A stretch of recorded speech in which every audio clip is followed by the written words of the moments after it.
एक बार फिर से मैं आप लोगों के सामने आया हूं और जैसा कल बहुत सारे क्वेश्चंस आप लोगों ने पूछा था जिसका जवाब मैं नहीं दे पाया था, तो आज कोशिश यह होगी कि आप लोगों के सभी प्रश्नों का जवाब जो है बारी बारी से मैं आपको दे पाऊं। जो भी प्रश्न पूछना है यूपीएससी प्रिपरेशन को लेकर, स्पेशली सिविल सर्विसेज को लेकर, वो क्वेश्चन आप पूछ सकते हैं। हमारे पास जो बहुत सारे क्वेश्चंस आ रहे हैं, जिसमें से एक क्वेश्चन मनीष ने पूछा है कि वो बीटेक कर रहे हैं, तो बीटेक के बाद पार्ट 1 में है, फर्स्ट ईयर में है, तो उन्हें क्या करना चाहिए। तो बहुत सही समय है बीटेक का। फर्स्ट ईयर अगर आपके पास है तो अभी आपके पास जो समय बचा है उसमें आप एनसीईआरटी की बुक्स पढ़ना शुरू। एनसीईआरटी की बुक्स अगर पढ़ते हैं तो आपको बहुत ही पर्याप्त समय होता है जिसमें कि अपनी तैयारी को आप शुरू कर सकते हैं। साथ ही जो बहुत टेक्स्ट बुक है उसको भी पढ़िए, लक्ष्मीकांत की पोई या फिर रमेश सिंह की इकोनॉमिक्स की बुक है, उसको आपको पढ़ना चाहिए। तो आप उस बुक को भी प्रेफर कर सकते हैं।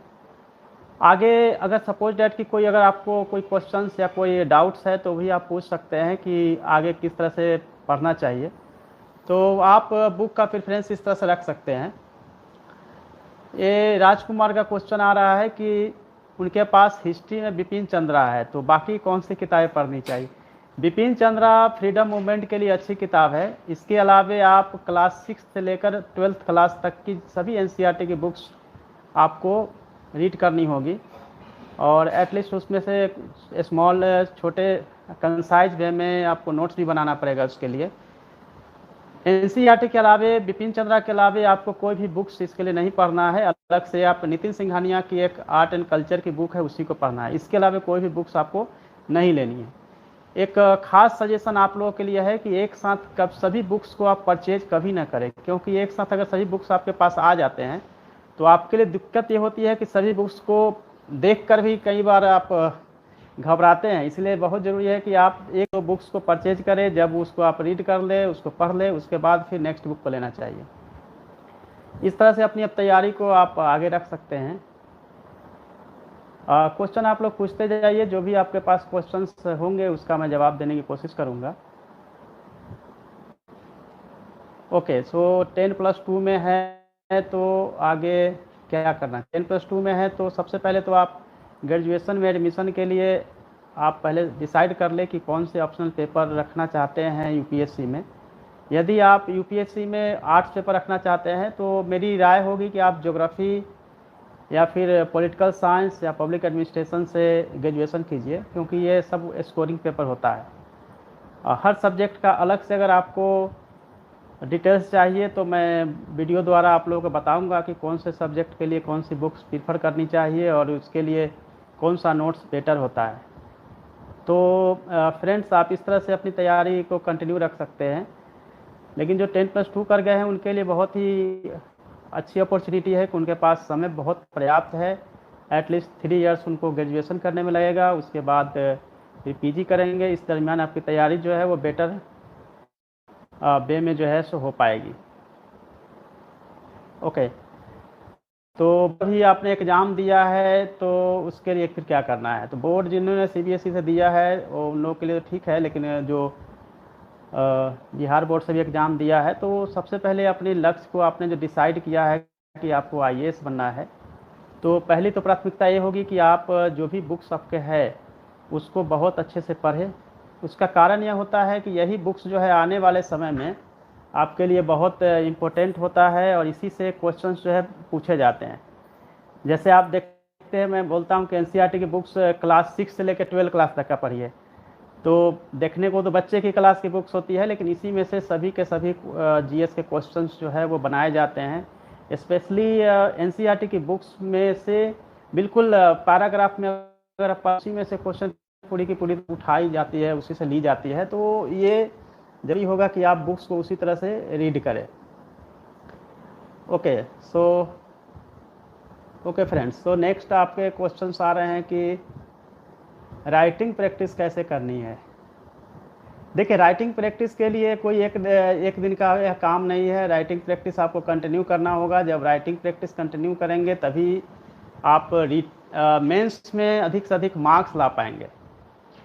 तो सबसे पहले तो ये देखना है कि जो पढ़ने का जो तरीका है उसका तरीका यह होगा कि जैसे आप पहले स्टडी करें, स्टडी के बाद उस चैप्टर से जितने क्वेश्चंस पूछे गए हैं, जैसे फिल्म्स में पूछे गए हैं या मेंस में क्वेश्चन पूछे गए हैं, उसकी पूरी की पूरी एक लिस्ट बना लीजिए और उस क्वेश्चंस का आंसर जो है उस बुक से निकालने की कोशिश करिए। जहाँ भी आपको दिक्कत होती है तो आप इंटरनेट का यूज कर सकते हैं, गूगल से सर्च कर सकते हैं, लेकिन बहुत सारी एक बार आप सर्च करेंगे तो बहुत सारे लिंक आपको ओपन होता है, तो वो भी आपके लिए एक समस्या होती है कि आंसर निकालने के लिए बहुत सारा समय जो है उसमें चला जाता है। तो फ्रेंड्स, आप ये कोशिश करें कि टेक्स्ट बुक को ज़्यादा से ज़्यादा प्रीफर करें और उसके हिसाब से अपनी तैयारी को आप कंटिन्यू कर सकते हैं।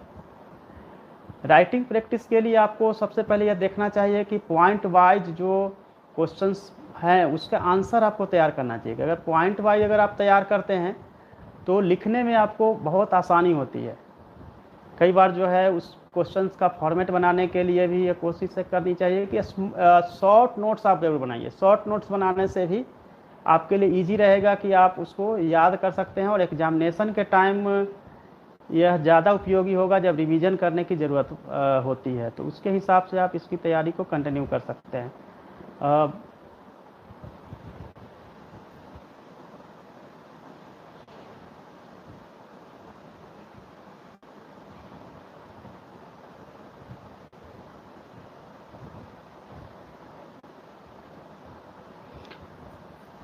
ओके फ्रेंड्स,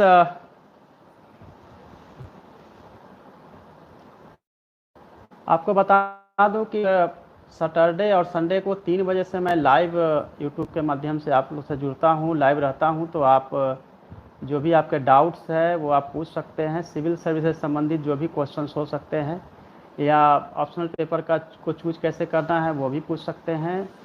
अच्छा, ओके। सो आपके क्वेश्चन है, हिस्ट्री से आपने ग्रेजुएशन किया है लेकिन आपको उसमें दिलचस्पी नहीं है, तो आप यह कर सकते हैं कि अगर दूसरे ऑप्शनल पेपर लेना है और उसमें अगर गाइडेंस आपके पास उपलब्ध है, जैसे अच्छे टीचर्स हों या सीनियर्स हों जो आपको गाइड कर सकते हैं, और दूसरे सब्जेक्ट में अगर आपको इंटरेस्ट है तो उस सब्जेक्ट को आप ऑप्शनल के रूप में रख सकते हैं। इसके लिए आप ज्योग्राफी देख सकते हैं, political science, public administration, philosophy, जो भी आपको, यदि आप लैंग्वेज रखना चाहते हैं तो लैंग्वेज लिटरेचर से भी रख सकते हैं, हिंदी, इंग्लिश या जो भी आपकी अच्छी लैंग्वेज है उसको भी आप एक ऑप्शनल पेपर के रूप में रख सकते हैं। अच्छा, जीएस के क्वेश्चंस कहाँ से ज़्यादा पूछे जाते हैं? तो जीएस के क्वेश्चंस जनरली जो है वो सभी सब्जेक्ट से पूछे जाते हैं, लेकिन अधिकतम जो क्वेश्चंस होते हैं वो ज्योग्राफी, हिस्ट्री, पॉलिटी, साइंस से क्वेश्चन होता है, इकोनॉमिक्स, करंट बेस्ड क्वेश्चन पूछे जाते हैं, करंट अफेयर्स से क्वेश्चन मैक्सिमम पूछे जाते हैं। फिलिम्स में मैक्सिमम क्वेश्चन जो है वो environmental ecology, geography, polity, economics, current और फिर हिस्ट्री से क्वेश्चंस पूछे जाते हैं। तो उसके लिए जो बुक्स मैंने बताया था शुरू में, उसी बुक्स को आपको प्रीफर करना है, उसी के हिसाब से आपको स्टडी करनी है। फ्रेंड्स, कल मैं एक वीडियो अपलोड करने वाला हूं जिसमें कि हिस्ट्री में कौन सी बुक्स आपको पढ़नी है और उसकी क्या रणनीति होगी उसके बारे में बताऊंगा। फिलहाल मैं आपको एक सिनॉप्सिस के रूप में बताना चाहता हूं कि आप हिस्ट्री में क्लास 6 से 10+2 तक की बुक्स पढ़ेंगे, उसके बाद आर्ट एंड कल्चर के लिए सिंघानिया की बुक पढ़ेंगे और फिर बिपिन चंद्रा की जो फ्रीडम मूवमेंट वाली बुक्स आती है उसको पढ़ना। आफ्टर इंडिपेंडेंट जो बुक आती है उसको आपको नहीं लेना है, क्योंकि उससे क्वेश्चन फिलिम्स में नहीं पूछे जाते हैं। और प्रीवियस 8 ईयर्स के क्वेश्चन को भी प्रैक्टिस करना चाहिए, तो वहाँ से आपको एक आइडिया मिलेगा कि क्वेश्चन किस तरह से पूछे जाते हैं और उसके हिसाब से आपको अपनी तैयारी को कंटिन्यू रखना चाहिए।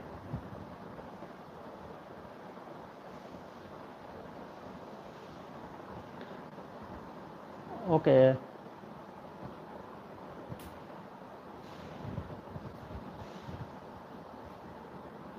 एसए की तैयारी के लिए ठीक है, एसए की तैयारी के लिए आप न्यूज़पेपर का एडिटोरियल पढ़िए। न्यूज़पेपर के एडिटोरियल से आपको एक आइडिया मिलेगा, पहली बात। दूसरी, हर न्यूज़पेपर किसी न किसी धारा से जुड़ा होता है, इसलिए आपको अपना व्यू न्यूट्रल बनाना होगा और न्यूट्रल व्यू को ही आपको प्रेजेंट करना पड़ेगा। क्योंकि एग्जामिनेशन जो है वो यह या यूपीएससी यह डिमांड करती है कि आपके अपने व्यू पॉइंट्स होने चाहिए और उसी से क्वेश्चंस जो है एराइज भी किए जाते हैं। आपको पता है कि जितने भी एसए के क्वेश्चंस है उसमें से 2 को आपको ऑप्ट करना होता है और उसको लिखना पड़ता है।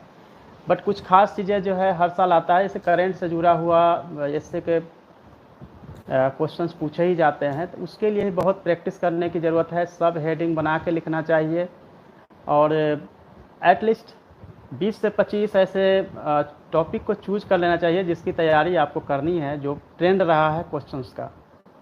तो एसए की तैयारी आप इस तरह से कर सकते हैं।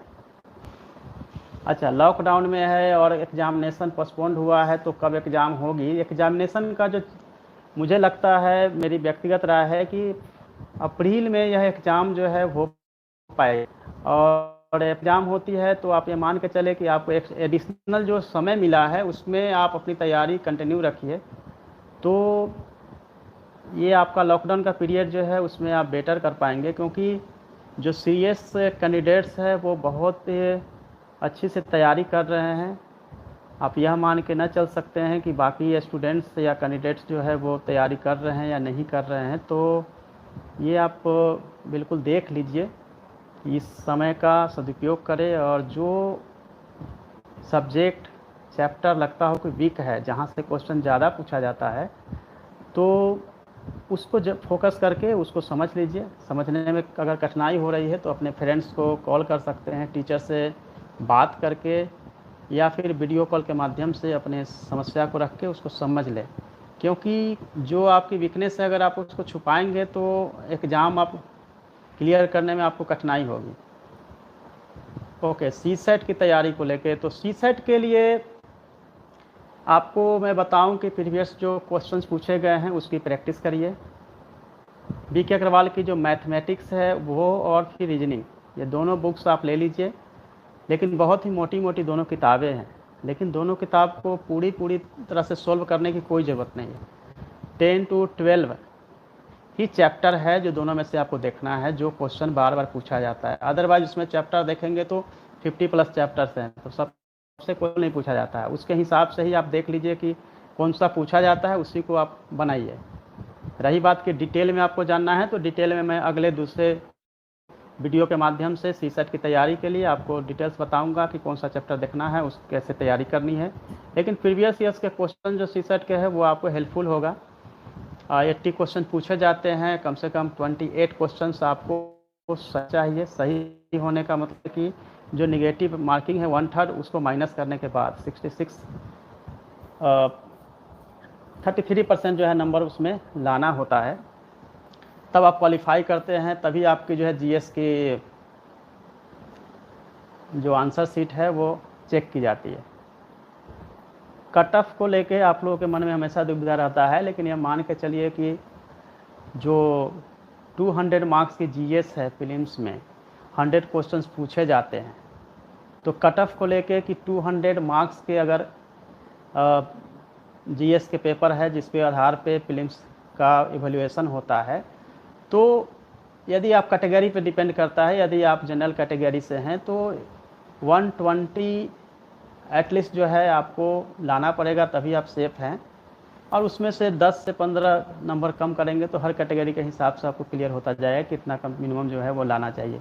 एवरी ईयर डिपेंड करता है कि क्वेश्चन यदि टफ होता है तो कई बार 100 नंबर पे भी कट ऑफ जाता रहा है, कई बार यदि इजी रहा है तो 130 140 तक भी उसका कट ऑफ गया है। लेकिन ये मान के चल सकते हैं कि 120 जो है वो एक स्टैंडर्ड कट ऑफ है जिस पे कि आप सक्सेस क्लियर कर लेंगे, उसमें कोई दिक्कत नहीं होगी। इसीलिए मैं बताता हूँ कि पीटी में तैयारी करते समय आप सिलेक्टिव हो सकते हैं, जैसे geography, environment and ecology, economics, polity. अगर इन सबको 4 पेपर को करते हैं तो आपको लगभग 70 क्वेश्चन तक आपको इसी से मिलता है। थोड़ी हिस्ट्री देखनी हो तो मॉडर्न हिस्ट्री अगर तैयारी कर लेते हैं तो वहाँ से आपको अराउंड 8 से लेकर 12 क्वेश्चन तक आ सकता है। करेंट को लेकर काफ़ी बहुत फ्लक्चुएशन है, कभी करेंट पूछा जाता है, कभी करेंट नहीं आता है, बिल्कुल एक भी नहीं पूछा जाता है। लेकिन हाँ, इकोनॉमिक्स में आपको फ़ायदा होगा जब आप इकोनॉमी की तैयारी करते हैं तो उसमें मैक्सिमम क्वेश्चन जो होता है वो करंट बेस्ड होता है। तो इसीलिए उसमें डिमांड सप्लाई से लेकर इन्फ्लेशन से लेकर उसका क्या प्रभाव होता है, इंपोर्ट एक्सपोर्ट पर उसका क्या प्रभाव होता है, रेपो रेट रिवर्स रेपो से किस तरह मार्केट में लिक्विडिटी बढ़ती है घटती है, फिर उस पर डिपेंड होता है कि ब्याज का दर जो है घटता बढ़ता है, वो क्या रिलेशन होता है आरबीआई के बारे में। तो ये अगर बेसिक इन्फॉर्मेशन स्टॉक एक्सचेंज, अगर बेसिक इन्फॉर्मेशन आपके पास होगा तो करेंट जो इकोनॉमिक्स बेस्ड होती है उसको समझना आपके लिए ज़्यादा इजी हो जाएगा। तो फ्रेंड्स उसके हिसाब से आप इसकी तैयारी आप कर सकते हैं, कहीं कोई समस्या नहीं आएगी।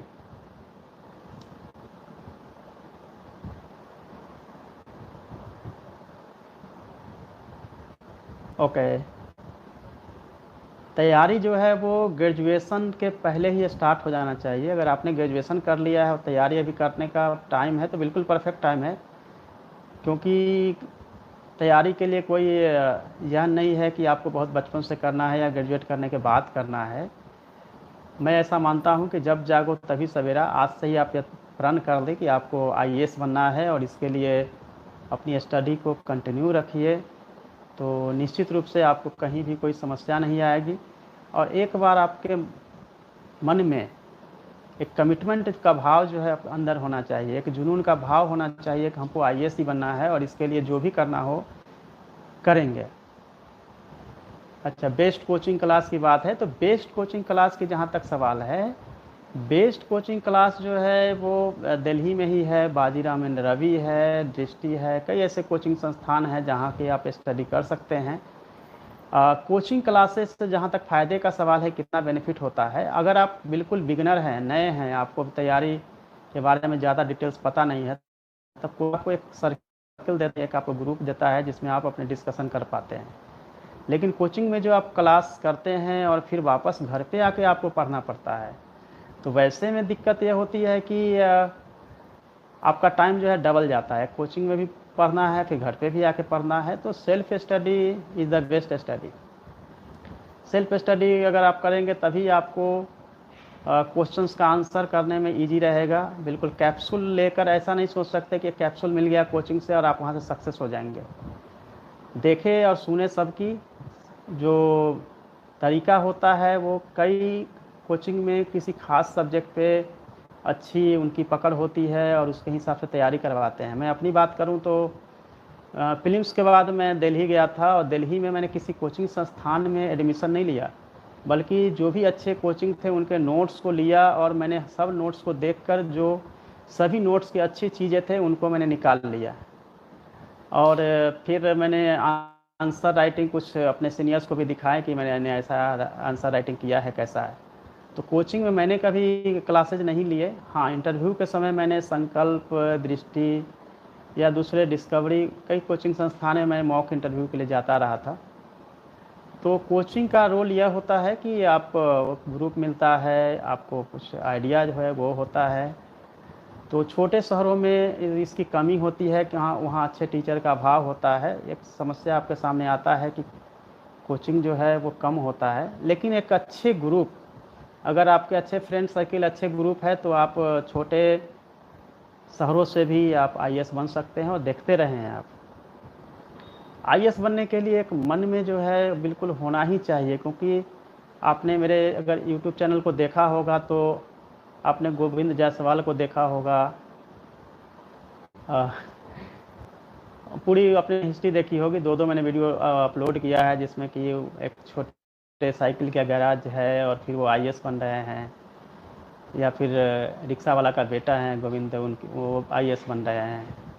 तो कहीं ना कहीं मेरे फ्रेंड सर्किल में भी कई ऐसे लोग हैं, जैसे आज़ादपुर सब्जी मंडी में सब्जी बेचते थे, अंडा बेचते थे और वो फिर जो है सेलेक्ट हुए यूपीएससी में। तो किसी भी तरह से यह सोचना कि आपकी इकोनॉमी जो फाइनेंशियल कंडीशंस है वो आपको व्यवधान करता है या फाइनेंशियल कंडीशन आपको डिगा सकती है, ऐसा नहीं है। जब आपको प्रॉब्लम ज़्यादा होगा तो आप समझ सकते हैं कि आपका कहीं ना कहीं एक टेस्ट लिया जा रहा है कि आप आईएएस बनने के लायक हैं, काबिल हैं या नहीं, आप यह समझ के चल सकते हैं।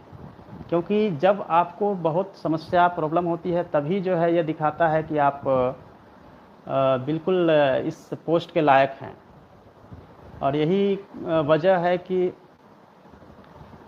जो ग्रामीण पृष्ठभूमि से हैं या फिर जो मध्यम वर्गीय परिवार से हैं उनका रिजल्ट अच्छा होता रहा है और रिजल्ट ज़्यादा होता रहा है।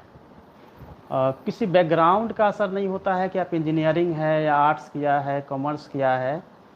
इन सब चीज़ों में एक ही बात जो सबसे इम्पोर्टेंट है कि आप में एक लगन होनी चाहिए, एक करने की इच्छा शक्ति होनी चाहिए कि आपको आईएएस बनना है, तब आप आईएएस बन सकते हैं। क्योंकि अगर आप में इच्छा शक्ति रहेगी तो कहीं ना कहीं आप कुछ भी कर सकते हैं। जैसा आप देखते रहे हैं, सब्जेक्ट का कोई ज़्यादा प्रॉब्लम नहीं होता है कि कौन से सब्जेक्ट को रखना चाहिए, क्योंकि हर सब्जेक्ट की बुक्स जो है वो अवेलेबल है और उसके हिसाब से आप तैयारी कर सकते हैं। एक सजेशन मेरा ज़रूर रहेगा कि आप एक अच्छा फ्रेंड सर्किल, एक अच्छा फ्रेंड्स ग्रुप ज़रूर बनाइए, क्योंकि उसमें डिस्कशन करने से आपकी तैयारी जो है एक सही डायरेक्शन में जाएगी और आप ज़्यादा बेटर तैयारी कर पाएंगे। उसकी वजह यह होती है कि जब शेयर करते हैं तो जो ज्ञान दूसरे के पास नॉलेज होता है वो नॉलेज आपके पास आता है और आप जो देते हैं शेयरिंग बेस पे आप ज़्यादा से ज़्यादा नॉलेज जो है गेन कर पाते हैं। तो इसीलिए यह बहुत ज़रूरी है, यह आप बहुत आवश्यक है कि आप तैयारी के दरमियान ग्रुप रखिए, डिस्कशन करिए, कहीं कोई दिक्कत नहीं हो, समस्या नहीं आएगी। बुक को भी शेयर कर सकते हैं। पिछले वीडियो में और कल भी मैंने बताया था कि किस तरह से बुक्स को पढ़ना चाहिए, बुक्स से कैसे आपको थिंकिंग करनी है, फिर कैसे आपको नोट्स बनाना है, नोट्स को किस तरह से अरेंज करना है। बहुत सारी आपकी जो है क्वेश्चंस हो सकते हैं, उसके हिसाब से आप तैयारी करिए। टाइम को नहीं आप किल करिए, अदरवाइज जो है टाइम आपको किल कर देगी। यह वो समय है जब आप समय को सदुपयोग कर सकते हैं। तो आपके बहुत सारे क्वेश्चन हमें प्राप्त हो रहे हैं, कॉमन टाइप के क्वेश्चन हैं, कितना घंटा पढ़ना चाहिए। तो पढ़ने को घंटा में नहीं आप रख सकते हैं कि कोई 14 घंटा पढ़ता है, कोई 8 घंटा पढ़ता है, क्योंकि सबकी जो गेन करने की कैपेसिटी है वो अलग अलग है। आपकी मेंटल जो कैपेबिलिटी है उस पर डिपेंड करता है कि आप कितना घंटे में कितना आप गेन कर पाते हैं।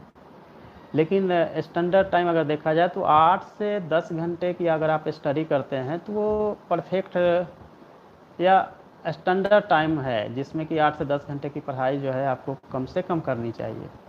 एक रूटीन होना चाहिए, एक डिसिप्लिन होना चाहिए। और कई बार जो है एक समस्या आती है कि घर में कुछ फेस्टिवल्स होते हैं या फिर कम्युनिटी बेस्ड फेस्टिवल्स होते हैं, उसमें आपका समय जाता है, लेकिन उसमें भी कुछ समय निकाल के पर डे आपको स्टडी करना चाहिए। क्योंकि अगर आप में कंटिन्यूटी नहीं रहेगी तो आप स्टडी अच्छे से नहीं कर पाएंगे और कहीं ना कहीं ब्रेक होगा। कई बार आपको लगेगा कि मेरे से नहीं होगा, कई बार आपका कॉन्फिडेंस जो है वो हिल जाता है, डिग जाता है कि होगा या नहीं होगा। आप इसको छोड़ दीजिए, आप तैयारी ऐसी करिए कि गॉड को भी जो है वो विवश होना पड़े कि आपको आईएएस बना दे, उनको भी जो है मजबूर होना पड़े। ऐसी आपकी मेहनत, ऐसी तैयारी होनी चाहिए। लेकिन तैयारी करने का यही नहीं है कि आप खूब दिन रात पढ़ाई कर रहे हैं, अपने हेल्थ को आपने बिल्कुल दांव पे रख दिया है और फिर तैयारी किए जा रहे हैं। तो मेहनत करिए, बट मेहनत में सही डायरेक्शन अगर आपका नहीं होगा तो फिर सिलेक्शन भी संदिग्ध हो जाती है।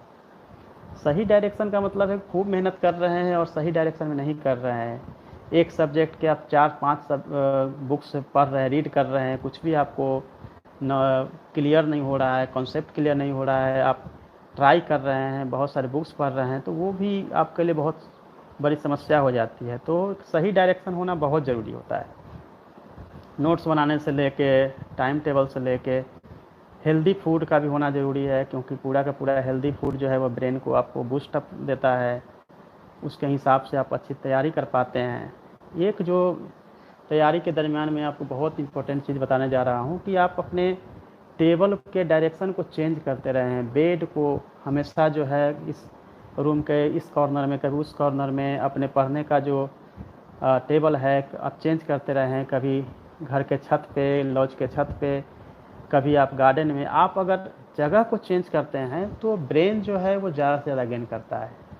ये मेरा आजमाया हुआ है और किसी ने आपको बताया नहीं होगा, लेकिन बहुत मैं आपको महत्वपूर्ण चीज़ बता रहा हूँ। तो आप चेंज करते रहें जगह को, पढ़ने की जगह को आप चेंज करेंगे, ज़्यादा से ज़्यादा याद होगा।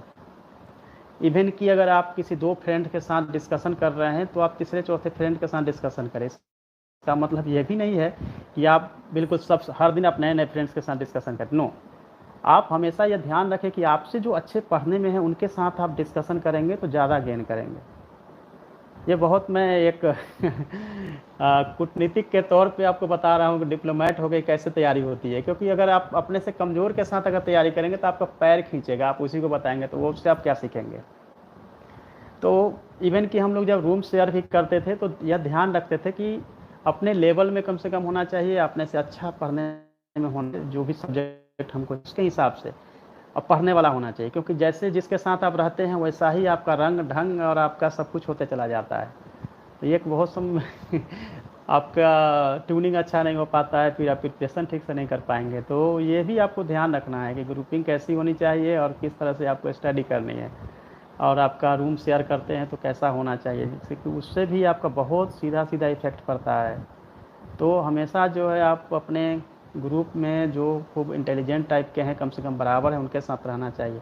अदरवाइज तब एक क्लास चलो रे, यानी कि आप अकेले चलिए, अगर कोई नहीं है तो आप अकेले अपनी तैयारी करिए। टीचर का रोल होता है, आपके जो कॉलेज के टीचर होंगे, यूनिवर्सिटी के टीचर, या फिर जो कोचिंग क्लासेज के अच्छे टीचर्स हैं, उनके कांटेक्ट में रहिए और उनके पास जाइए तो ज़्यादा से ज़्यादा आपको बता पाएंगे।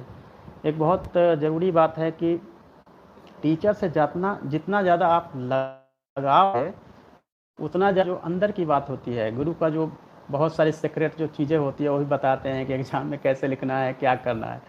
तो आप यह कोशिश करें कि टीचर्स के खास स्टूडेंट बने, तो आपके सिलेक्शन जो है निश्चित रूप से आपको मिलेगी।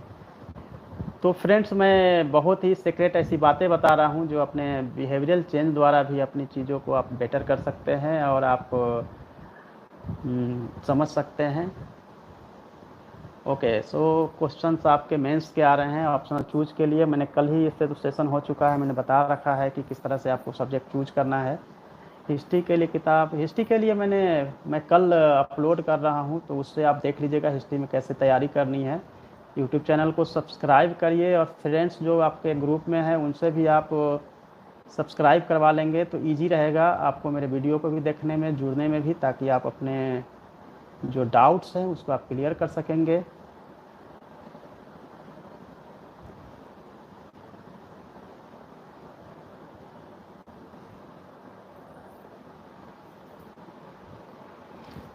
सिलेबस पे भी ओके, सिलेबस पे भी एक अलग से मैं वीडियो आप अपलोड करूंगा, जिसको कि आप देख सकते हैं। सिलेबस प्रीलिम्स, मेंस और इंटरव्यू में किस तरह से मार्क्स का डिस्ट्रीब्यूशन है, कितने पे कट ऑफ जाता है मेंस के लिए, और इंटरव्यू के लिए भी अलग से मैं अपलोड करूंगा, जिससे कि आप देख सकते हैं क्वेश्चन जब पूछा जाएगा। चूँकि स्टार्टिंग में भी आपके क्वेश्चन ये आ जाते तो मैं इजीली आप इसको बता पाता कि इसका जवाब यह होना चाहिए। ओके।